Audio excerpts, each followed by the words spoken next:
Okay, thank you, Mattia, and thank you, everybody, ladies and gentlemen, for coming to see my presentation.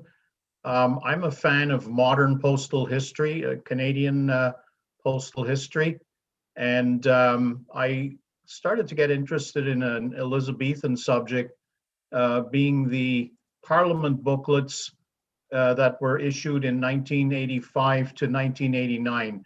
And it's very specifically the vending machine booklets. They had other kind of booklets you could buy over the counter at the post office and from different sources. But I'm talking specifically about booklets that you had to put 2 quarters into a machine to get. And there's a very interesting study of these booklets. They were um, there's a lot of them printed, so it's easy material to get. You can still buy them in bulk, mint, and so there's a lot of scope for study. And once I started getting into this issue, I realized how complex it is. And the key master of Canadian booklets is the late Bill McCann, and he published a Canadian booklet catalog, and the third edition was the last one. It was published in 1993, and unfortunately, Bill is no longer with us, so it's never been updated. But I use that as the primary reference, and also some references from publications by Robin Harris, and of course, the Unit Trade Specialized Catalog, and a few other sources, which I'll acknowledge at the end. So these booklets were issued, like I say, in machines, and there's a picture of the machine at the top there, if you remember it. They had they always added up to 50 cents exactly, because the post office wanted you to pay the exact amount that the postage value would be in the booklet. There were different times in Canadian postal times of history that they marked up the cost of a booklet, but in this time they wanted it to be exactly 50 cents, which was what you paid in the machine. So you had the 34-cent first class rate in 1985, the 36-cent came in 87, the 37 came in 88, and the 38 came in 89. And they would always put little values, 2 cents, 5 cents, ones or sixes, to make the booklet add up to 50 cents exactly. And part of what got me interested in this was, in the first place, was trying to find covers with those low value stamps, because they had no actual postal use. There were no rates you could use them for, except sometimes the 2 cent or 1 cent they could add to make up when a rate change came. But the sixes and fives were completely oddball rates. And finding covers with these stamps, once I started looking for them, I realized these are not so easy to find. So let's go on the journey and learn about these booklets. First, I talk a little bit about the machine. And there's a picture of one. My friend Dave Bartlett in Calgary did a very successful exhibit on vending machine stamps of Canada, not just this issue, but all the issues starting back to the early days. I think it started with the admirals. And he had such an intense interest in vending machine stamps that he actually bought some machines, some used old machines. And I gave this talk to a BNAP study group, and he then invited me to give the same talk to the Calgary Philatelic Society, where he's resident. And during that talk, he informed me about the fact that he had these machines. And so I said, hey, take a picture and let me have one so I can illustrate it. I don't know if any of you remember these machines. They were introduced in the 1970s during the late Centennial era. They were very, very mechanical. I'm saying the word very because you had to put in 2 quarters. That was the only way you could pay for these booklets. It took 2 quarters. And I remember using them, and it was really hard to squeeze those quarters in. There was some kind of a mechanism inside. You had to press hard. And you'd have to usually try 3 times till the booklet came out. There was a coin return down here. If it didn't work, you just press that little button and your quarter would come back. And then you put it in again. And finally, okay, the booklet would fall out and there you picked it up. So these were very primitive mechanical machines, but they served their purpose. They were located at first just outside of post offices, so that post office customers could get stamps, at least first class rate stamps, outside of post office hours. And once they started taking off and people were using them, they realized, okay, let's put them in other places like train stations, bus terminals, and wherever there's a lot of people who might be uh, mailing postcards or letters. So they started to become really ubiquitous. They were in use into the 1990s, and then they sort of stopped it. And there's little pockets of them here and there. You'll find one that's obsolete but still standing there. They had one in my city of Brampton. They had one at the end of a mall where you go and pick up your letters from the street boxes, and he had one of these machines there. And I tried to contact somebody to get one, but couldn't find out who to talk to or anything. And then one day that whole thing was gone. So I missed my chance to get one. Not that I really collect these vending machines, but I thought it would have been cool. But anyways, Bill Bartlett helped me get the image, and that gives you an idea of how it worked.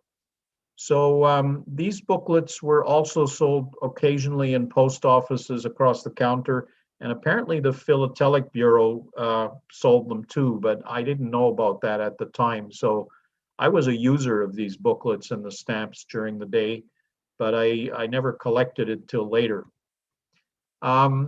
So one of the things that attracted me to these booklets is the complexity. There is a lot of variation on the designs, the paper, the colors of the covers of the booklets, and so on and so forth. And the first thing I'll say is I'm really attracted to the beauty of the designs, because what they do is they have little aspects of the architecture of our parliament buildings, and they're beautifully designed and printed a little bit primitively, but just really, when you look at them a lot, you realize the detail of these designs are just fabulous. And it makes you proud, because this is our parliament we're talking about. Anyway, so there's the first class stamps, the 34, 36, 37, and 38, all have tagging on all four sides. That tagging bleeds over to the stamps beside it sometimes, so that introduces some tagging varieties. As I said, there's these 10 different cover designs of artifacts from our parliament. There's the four colors, one for each of the issues. There are 3 different colors of fluorescence of the booklet covers themselves.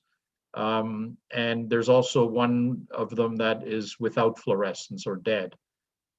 There's also, if you look at the back of them, and I'll show some pictures of that in a minute, some of them have a little H, which means it was the cover was paper supplied by Harrison, or an R for Roland, or if there's no marking, it means Abitibi was the paper supplier. This is the paper for the cover. They're sort of very light cardboard weight. But then you also had the complexity of the paper itself for the pane of stamps by those same paper makers. Anyways, here's an illustration of the colors of the covers for the different stamps. So the 34-cent one was sort of a brownish, and you had the gray-green, violet blue for the 37, and a nice purplish one for the 38. And again, you notice the detail. It's a bit of a primitive printing, but it is an excerpt from a part of the Parliament buildings. And when you realize how beautiful our architecture is, it makes you proud of our country. Yeah, and so there's the complexity of finding the paper maker's cover. So there's a Roland one here with the little R in the thing. There's a Harrison here with the little H, and this one with no letter means it's from Abitibi. So you could have a Harrison cover, but the pane of stamps in it might be Roland paper. And there's 7 combinations of that between the 4 issues. So right there you have a little bit of complexity to go with. But I'll show you how complex this gets once you really get into it. So the 34 cent, and now I'm going to go through each one of them and talk a little bit about them. So the 34 cent one is the most ubiquitous one. It was in the rate 34 cents came in 1985 at the beginning of the year, and it lasted till the middle of 1987. So it was like a 2.5 years rate. And they printed a lot of these booklets, almost 13 million. You can buy these in bulk for less than face value, and that's a beautiful thing because there's varieties in there. So it's fun to get lots of them and look for varieties. They have the top part there is called a tab. It's called the that's the tab with these little color markings. And you'll see on the subsequent ones, they have more information in there about the printer and the designer. The 34 cent was a little bit more basic. When I was studying this in the various catalogs, I realized that there was a dichotomy of description of the colors. The Unitrade catalog calls this deep green, but the McCann catalog calls it myrtle green. The dark brown is the same thing for both catalogs.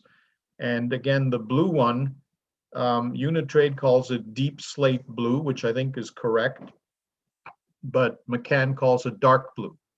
So, depending on who you look at, you get different interpretations of colors. And this particular booklet has 46 varieties. If you look at the tagging varieties of the cover and the stamps, the tab with which some of these have these bars missing or shifted, the fluorescence, and the cover and pane combinations, you end up with 46 possible varieties of just this booklet if you're collecting it just for that. I'm not that specialized that I want to get one of each, but I do like to find some of the scarcer varieties, and they are listed in the McCann catalog.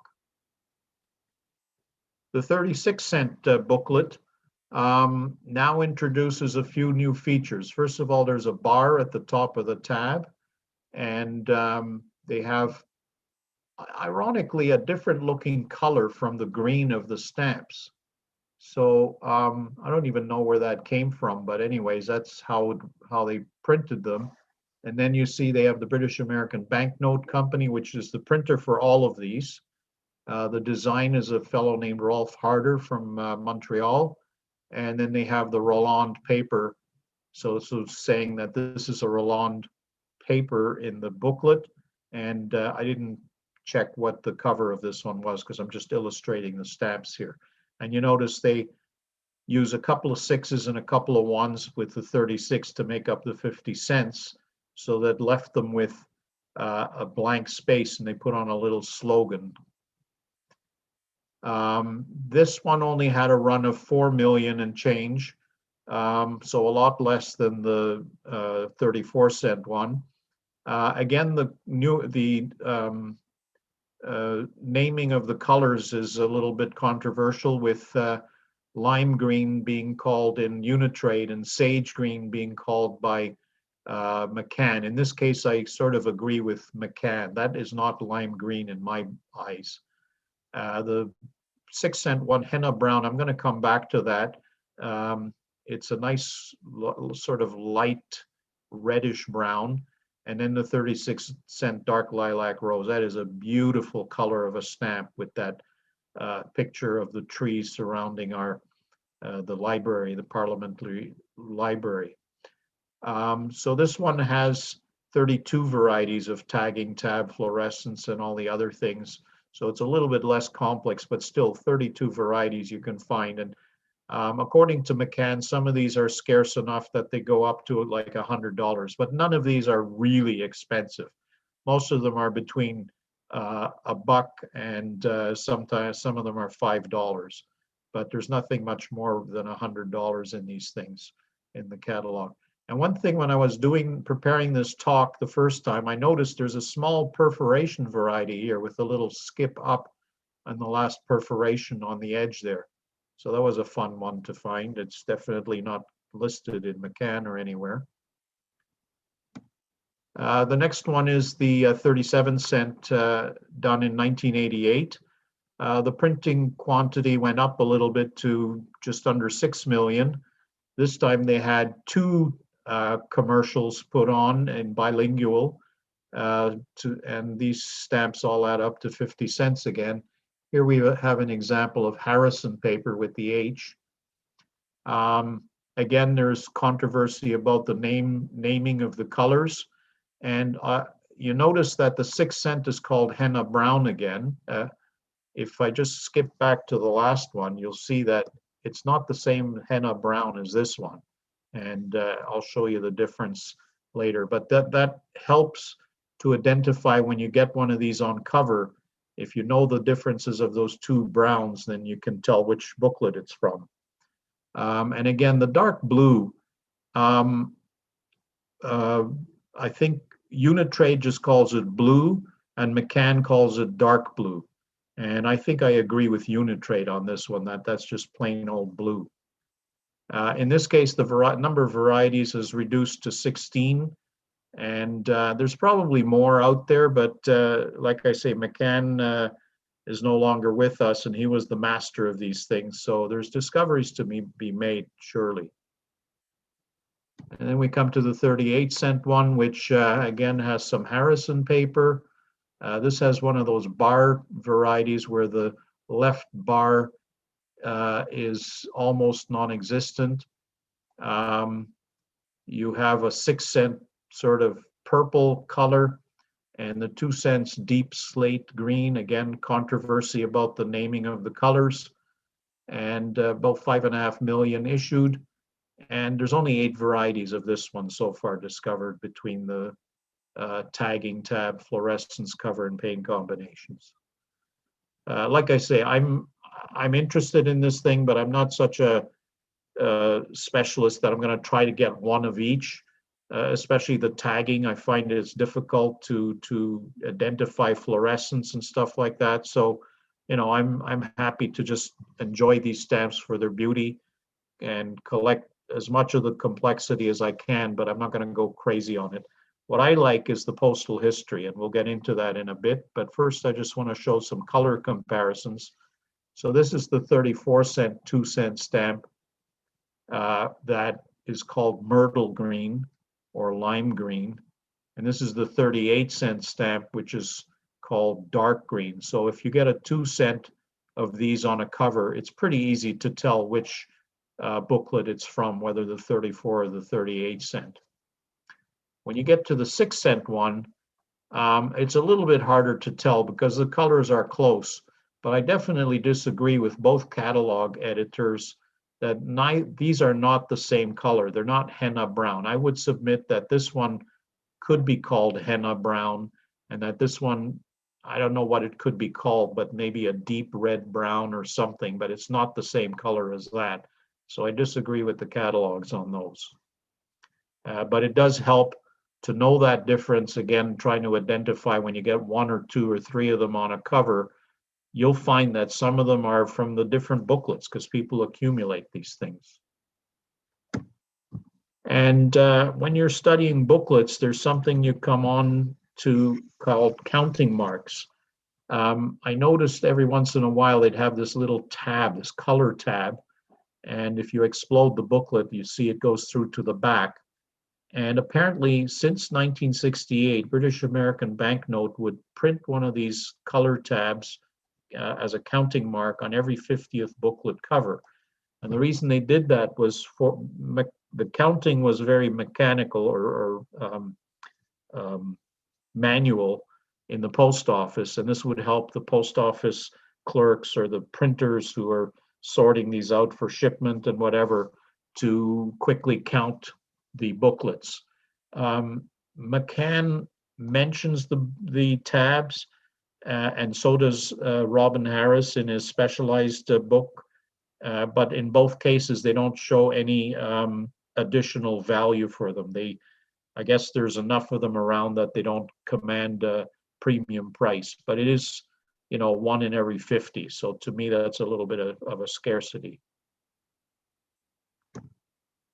There are some constant varieties. I mentioned Kazimir Bileski, the late Bileski, who studied these stamps. He was quite a character, and when he'd cottoned on to some Canadian variety, he was one of the pioneers in the Seaway invert, and he definitely got involved in this issue, because I remember getting letters from him with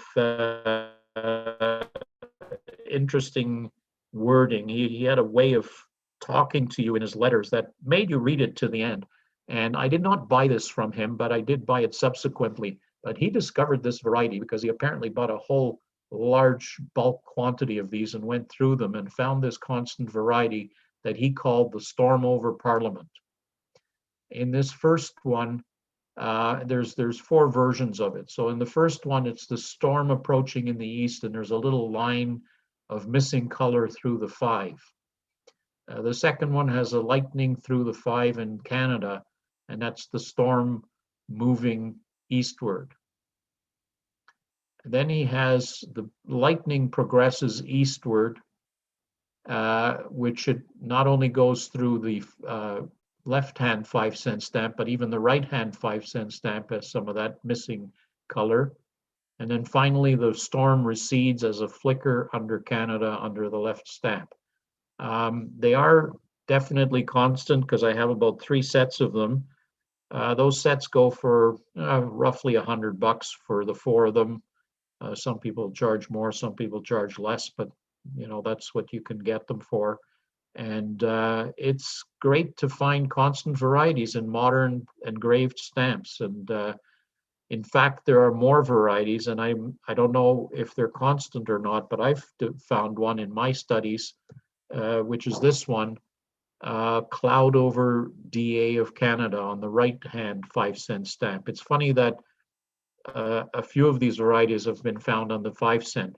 Bill Bartlett also showed me a couple of more minor varieties like that, and they were also again on the 5-cent. And now we get to the postal history. So the postal history of these issues is interesting. One of the challenges is these are cheap stamps. The listing price of the stamps is minimum. It's like 35 cents or whatever the minimum unit trade value is for a stamp. So dealers do not stock these things. They don't look for them. Finding a cover with one of these booklet stamps on it is a complete matter of serendipity. It's not to say that there's not a lot of them out there. It's just that they're not featured by anybody because nobody's been studying them. And when you start looking for them, you realize how scarce it is to find them, because a lot of it was, mail that would just get thrown out. So finding these things on cover is a challenge, and that's to me the fun of the hunt. And because I like modern postal history, this is to me the fun of this issue, getting usage of these stamps. And we'll go through a few different aspects of the usages. So first of all, it's just the straight single franking. Always nice to get it with some other additional auxiliary markings. This cover was damaged somehow in the mechanical part of the processing. So it had the received in damaged condition at London hand stamp, and then a mechanics department London mail processing thing to sort of verify that, okay, we found it, we fixed it, and we sent it on. That's a nice additional thing for the usage of that 34-cent booklet stamp. But the really interesting thing with these booklet stamps is finding the low values on cover to make up rates. Because if you think about it, if you buy one of these 34-cent booklets, you're left with for 16 cents worth of postage. That can't really do anything for you in that time. So you would either have to be very frugal and collect the booklets as you use the 34-cent stamp, and then when you have enough, you can make up 34 cents by putting on, in this case, 4 of the 5 cents and 7 of the 2 cents. And if you add that all up, it comes to 34 cents for a letter mailed from Lethbridge, Newfoundland. From Lethbridge, Newfoundland to Ontario, to southwestern Ontario in Aylmer there. So that's a cool thing. I think sometimes the users of these booklets, they just buy the booklet. Excuse me. They would buy the booklet, use the first class stamp, and then throw out the rest, because 16 cents, hey, you know what, who cares? Just throw it away. We can't use those anyways. And I think there were people who went around, like some of us crazy collectors do, and look through the waste baskets and would take these booklets and accumulate a bunch of stamps so that they can use them for their mailing. That's the theory anyways. But then another beautiful thing you can find with these stamps is legitimate settlement use. So the 34-cent rate was raised to 36 cents in 1987. And if you'd have a 34-cent booklet that you hadn't used yet, you could just take out the lower 2 stamps, the 2 and the 34, keep them together, and legitimately use a settlement pair of stamps to pay a 36-cent rate in the period in 1987. So this is an example of that. And to me, that's a beautiful modern postal history example. Of course, there was also shenanigans. People would try to, put a lot of stamps on and think the post office wouldn't notice. And sometimes the post office didn't catch them, but sometimes they did. So here's two examples of underpaid letters that were caught by the post office. The upper one, they short paid it by 10 cents. There's enough to make up 24 cents, a 5 and a 2, a 5 and a 2, that's 14, and the 10 cents artifact, so that's 24, and the rate was 34, so 10 cents was underpaid. So the post office had the right to charge the double deficiency of 20 cents. But what did they do? They forwarded it as a courtesy by putting on this cachet and giving a little warning: mail with insufficient postage may be returned to the sender in future. But okay, here's a little slap on the hands. We'll send it for you anyways. And they put on the Canada postage paid to say, look, guys, it's okay. We don't have to charge postage due on this. So that was a nice thing of the post office to do. The lower example is the opposite. Somebody probably didn't know how to add exactly and slapped on all these low value stamps, including one from the previous booklet issue, the Maple Leaf. And he didn't add right because it added up to 33 cents when the rate was 34. So a 1 cent deficiency. And sure enough, in Montreal, somebody in the post office caught it and said, oh, we got to put on 2 cents postage due. So a little bit of inconsistency by the post office there, but it's hard to tell if it was done on purpose or if they were just not adding properly. But you get a lot of misrated mail with these stamps. So here's some underpaid ones that weren't caught. And the top one is so ironic because it's 7 cents worth of postage when it should have been 34. So it's 27 cents short. And ironically, they were sending something to the provincial court and still didn't get caught. It just went through and there's no notation of postage due or anything amiss. And if they were paying a parking ticket, they got lucky. The lower one is even more egregious because they only paid 2 cents. They took a 2 cent stamp from the 34-cent booklet. There's the markings on the bottom. Bob Thorne, who has the way to interpret these barcodes, tells me that it was indeed in the period of the 34-cent stamps. But it went through and was even hand canceled by the post office with a roller So you can't tell what happened, why they saw this and didn't cotton on to the fact that it was 32 cents underpaid. But anyways, it got through. But then you have overpaid. Some people, again, either didn't know how to add, or it could have been a matter of convenience. Um, in the upper one, it was possibly a matter of convenience because they had 3 5s and 10 of the 2 cents. So if you only have 2 cents and 3 5s, it has to come out to an uneven number, 35 cents in this case. So they overpaid 1 cent. I will call that by convenience. I have a personal connection to this cover because that company, Techsport, was my employer, and I had the mail room set up that I would get all the incoming mail with stamps on it. And this was one of the things I got from that. You notice that even though there's a postmark on the top 3 stamps, because the 2 cent ones weren't canceled, somebody used pen cancels. The post office used pen cancels. So it's kind of ugly, but from a postal history point of view and from a personal point of view, this is a beautiful cover. It's hard for me to say that because I hate when the post office destroys good stamps. But in this case, for the postal history purpose, it's fine that they did that. The one on the bottom is even more weird of how they came to the rate because they used cleverly 3 6s and 11 2s to make up 40 cents, which was the rate in 1990. But for some reason, they added another penny with the Mammals Definitive 1 cent flying squirrel to make it 41, which was never a rate in Canadian postal history. So why they did that, I don't know, but you can't tell what's in the mind of mailers. Some of the really, really difficult finds for these booklet stamps is for the auxiliary services like registration and special delivery. This is the only registered cover I have with booklet stamps on it.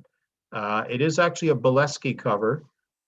He used this little Prairie Crocus Manitoba sticker for his mail. His name isn't on it, but I know it's from him because he also operated a post office from his office. Excuse me.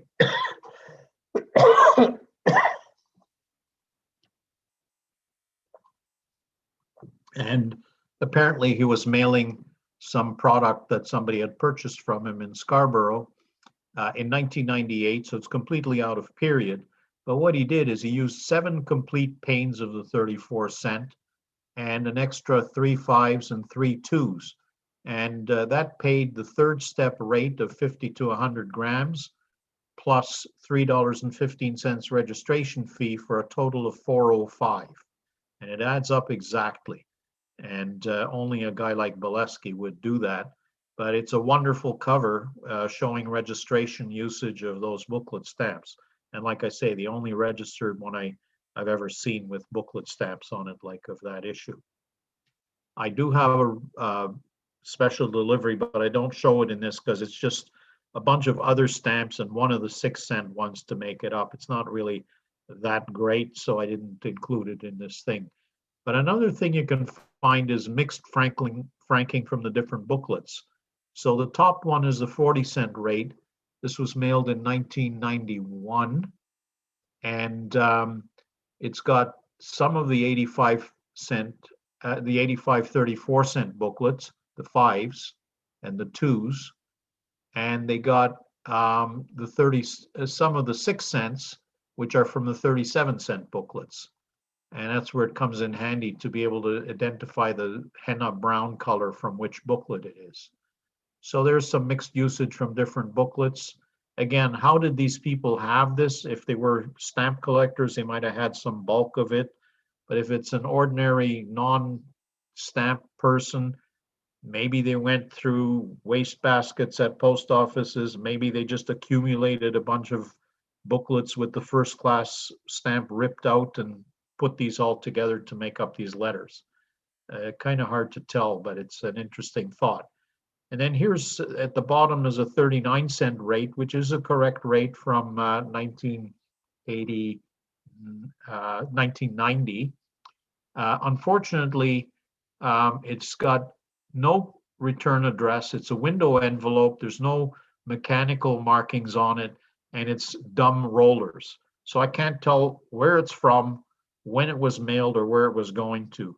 But it is mixed usage from the 34-cent booklet and the 38-cent booklet. So it's kind of a fun cover, even though it's kind of hard to tell what it's all about. But it makes up a correct rate. And then we get to my favorite part of postal history, which is destination covers. Finding unusual destinations for stamps that you collect is always really fun and quite a challenge. My big specialty of Hong Kong, I have a major destination collection. And so when I got into this, the postal history of these booklet stamps, I really try hard to find covers going to overseas places that you generally don't see mail to. Austria is not a very rare place, but it's a very nice franking. It's a correct $1.05 second step airmail rate in 1985. It's also a personal one because the sender is a friend of mine. Herb Casera is a member of the Insurance and Banking Philatelic Society, a dear friend, and he mailed this to his brother and got it back for his collection and didn't really know that anybody valued this. And when I saw it, I said, Herb, I need that cover. What do you want for it? And he just gave it to me as a present. So that was a really nice thing of him to do. And it's a mixed franking with the old maple leaf booklet stamp to make up the 5 cents and 2 full panes of the 34-cent. Then you get to a much scarcer destination, Qatar. This is my most recent acquisition, and I've updated this presentation with this cover because I just got this about a month ago. And it's just, you know, a place where there's not a lot of mail going to it. 36-cent 1987 booklet, the complete pane is on it, and 26 cents of the mammal definitives mailed from Vancouver in 1989 makes up the first step 76 airmail rate in period. So that's a nice piece going to Qatar. Then you get, it's not as colorful, but it's still a really cool destination, Ivory Coast. This is one of those amateur radio covers. Sometimes these 37-cent stamps, it's easy to miss them because they also had these stamps in the version of coils, and coils of these are like, they printed billions of them, and there's lots of covers, cheap covers around with the 37-cent coils of the same color. But when you see them perforated on 2 sides, and 2 sides of straight edges, you know they're from the booklet. So these are 2 booklets that had the first class stamp ripped out and put onto this cover and mailed to Ivory Coast, paying the correct in period 74-cent first step airmail rate. And then the last destination cover is the most fantastic one. Greenland is an extremely rare destination for mail from Canada in any period. And I was very happy to get this. I was offered it by Tom Watkins in Vancouver when I attended VanPex, and he must have heard about. Yeah, I did a exhibit of the 34-cent booklet, and he must have seen my exhibit and said, "Hey, I got this thing. You want it?" So we made a deal, and I'm really happy to have it. And the beauty of it, besides having booklet stamps on it in the first place, it has it's mixed franking from 3 of the 4 booklets. There's a complete 36-cent one. There's 2 of the 1-cent stamps. This one and this one are from the 1988 37-cent booklet. And then there's a soutenant of the 38-cent booklet, the 6 and 2. So this is beautiful. The postmark is very light, but I was able to interpret it, and These stamps on the left here aren't tied, so that's a little bit questionable, but it is coming from Port Hardy in 1991 and is paying the first step airmail rate of that period. So it's a beautiful cover. And as a bonus, any of you who know Lawrence Pinckney, when he attended one of my talks and I showed this cover, he freaked out. He says, "Ingo, I stayed at that hotel." So that was a kind of a serendipitous moment that I had a cover going to a place in a remote country where a stamp friend had stayed. So anyways, that's the conclusion. I'm just going to review the things we talked about. I find these attractive attributes of the Parliament booklet issue to be the, first of all, engraved views of our Parliament. I love engraved stamps, and to have modern stamps from the 1980s in engraving, it was starting to get rare that stamps were still being engraved. And nowadays, of course, it's like once in a blue moon that we get some engraving.